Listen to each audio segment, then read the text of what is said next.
we are living in the dark ages around food. I don't know if you guys remember the movie Forrest Gump. Did you see that movie, right? Yeah. And when Forrest is a little boy and he's seeing the doctor and he's saying, you know, about his crooked spine and stuff, and the doctor's got a cigarette hanging out of his mouth. You know, in that scene? That's the state of our society around food right now, where we are becoming overweight and obese at breathtaking, gobsmacking, horrifying rates. Our kids are destined to have type 2 diabetes at levels that, you know, we're going to be watching this generation of kids have legs amputated and be going blind in their 30s and 40s at mass numbers. And financially, as a society, we can't afford it. Like the heart disease and the diabetes and stuff, we're about to go bankrupt on a global scale because of how we're eating. And we're still at the point where if you try to say no thank you to pumpkin pie on Thanksgiving, people give you a hard time. Like you're being some sort of ridiculous version of a like overzealot, like nobody diets on Thanksgiving. Come on. Right. It's like 1950 and you're trying to say no thank you to a cigarette, or 1970 and you're trying to say no thank you to a drink on New Year's Eve. Now, I haven't had a drink in a long time.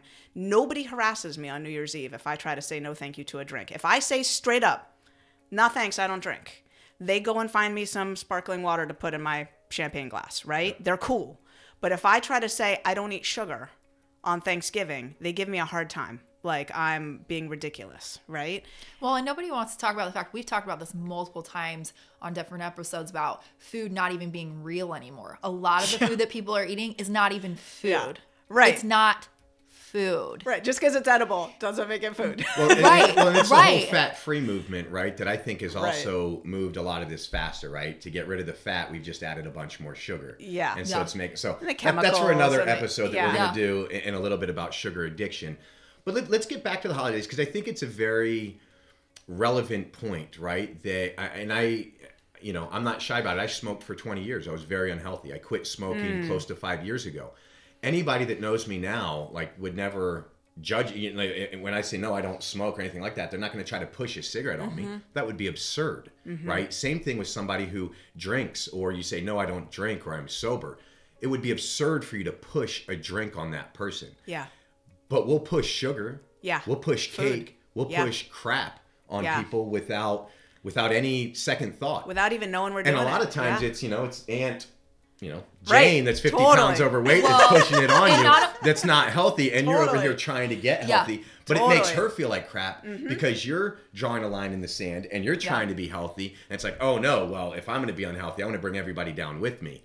And a lot of what I do and what I, you know, in the Bright Line Eating approach that I teach is I help people navigate those social situations with their families, with the Aunt Jane who has baked something, you know, gluten-free or, you know, whatever, out of spelt flour and agave syrup or whatever. And she's handing you these baked goods and she's like, I know you're on a special thing. And we're like, I'm not going to eat it. So how do you language that to her? Right. How do you get through the family, you know, because breaking bread together is a very primal thing, right? And how do you keep your relationships intact? How do you stay close to the people that you want to be close to? I mean, Jonathan, so right here, right? I'm in your home.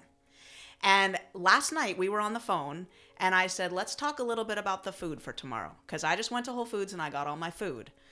I've got enough food to like get my dinner for tomorrow. And you're like, well, I got this and that and the other. And now I have a choice point of like, am I going to eat what you're serving? Am I going to break bread with you in your home eating your food? And I decided to, because you told me what you were serving and it was like, you know, foods I eat, right? But there is this sort of dance, this negotiation that has to happen when you decide to swim upstream from society's expectations around food and not go with the unhealthy flow of like the not even food products that everybody else is eating. Right. You decide you're only going to eat whole real food in whatever way you want to spin that, and there are relationships to navigate. Did you like the video? Give us a big thumbs up below, and if you're not subscribed yet, click the subscribe button and we'll see you on the next video.